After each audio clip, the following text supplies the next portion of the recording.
दिल्ली में शहीद हुए एएसआई शिंबू दयाल मीणा के परिजनों को दिल्ली के मुख्यमंत्री अरविंद केजरीवाल ने 1 करोड़ रुपए देने की घोषणा की है। नीमका थाना के नजदीकी गांव गावली के एएसआई शिंबू दयाल मीणा के शहीद हो जाने पर आज नीमका थाना आम आदमी पार्टी के नेता महेंद्र मांड्या ने उनके घर पहुंचकर उन्हें श्रद्धासुमन अर्पित किए। उनके परिजनों से मिलकर के दिल्ली के मुख्यमंत्री अरविंद केजरीवाल का संदेश दिया और साथ बताया कि दिल्ली के मुख्यमंत्री अरविंद केजरीवाल ने उनको 1 करोड़ रुपए देने की घोषणा भी की है।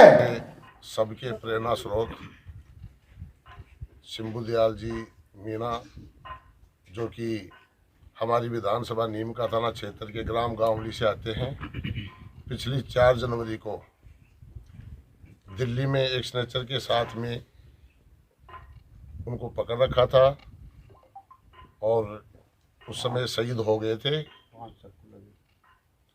उस बहादुरी को देखते हुए दिल्ली सरकार ने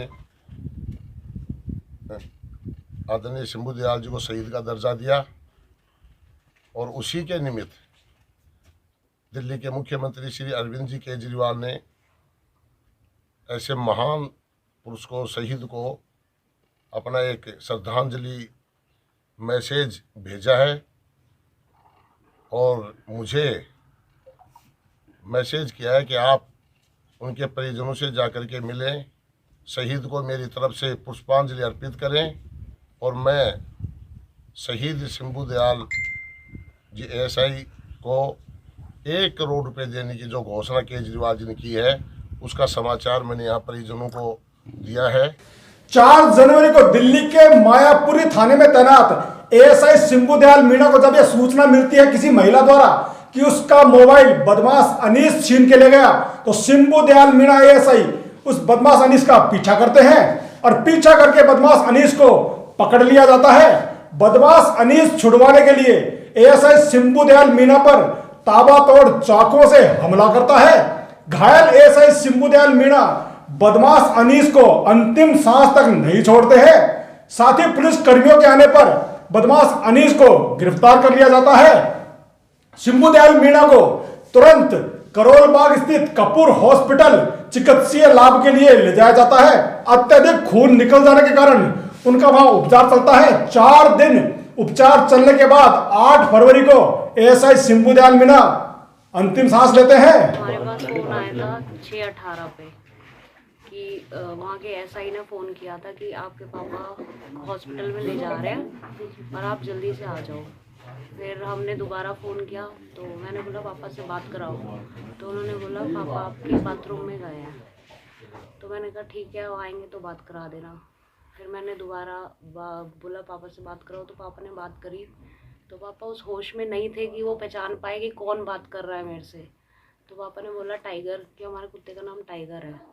तो वो उन्होंने बोला टाइगर मेरे को बदमाश ने बहुत चक्कू मार दिए, इतना कह के वो बेहोश हो गए। फिर हम फटाफट गए, वहाँ गए तो हमारे घर से कम हॉस्पिटल 1-1.5 घंटे के रास्ते पे है। वहाँ जाके देखा तो वहाँ पे पापा लेटे हुए थे, उनका काम मतलब लोग डॉक्टर भी थे वहाँ पे। तो वो बस एक ही बात कह रहे थे आँख खोल के कि अपनी मम्मी का ध्यान रखना। फिर वहाँ पे उनको ले जाया गया 8 बजे के आसपास, वो ओटी में ले गए थे ऊपर। तो कम से कम सुबह वो निकले थे और उन्होंने बोला ब्लीडिंग बंद नहीं हो रही। घाव बहुत ज़्यादा थे, पीछे बैक पे भी था, यहाँ गर्दन पे भी था, आगे भी थे, यहाँ पे भी थे जो हार्ट के नीचे है वहाँ पे तो बहुत ज़्यादा ही था, एक और नीचे की तरफ था पेट की तरफ। तो ब्लीडिंग बंद नहीं हो रही थी, बहुत ज़्यादा ब्लीडिंग हो रही थी, मतलब जितनी बोतल चढ़ी उतनी वापस निकल रही थी। लास्ट टाइम पे मैं मिलने गई थी 7 तारीख को, तो उन्होंने बोला डायलिसिस करने के लिए हम ले जा रहे हैं क्योंकि किडनी काम नहीं कर रही है। तो वहाँ पे हमने बोला ठीक है, तो शायद डायलिसिस नहीं हो पाया, बीच में ही रह गया। ये सरकार को हमारी तरफ से हाथ जोड़ के धन्यवाद है, केजरीवाल को भी हाथ जोड़ के धन्यवाद है। एएसआई शिंबू दयाल मीणा की शहादत देशवासियों के लिए बड़ा सवाल छोड़ गई है। एएसआई शिंबू दयाल मीणा मायापुरी जैसे व्यस्तम इलाके में जब अपराधी अनीस को पकड़ लेते हैं तो अनीस उनके ऊपर ताबड़तोड़ चाकू से वार करता है। एक भी जिंदा दिल इंसान अगर उस भीड़ में से निकलकर एएसआई शंभू दयाल मीणा का साथ देता तो आज एएसआई शंभू दयाल मीणा हमारे बीच मौजूद होते।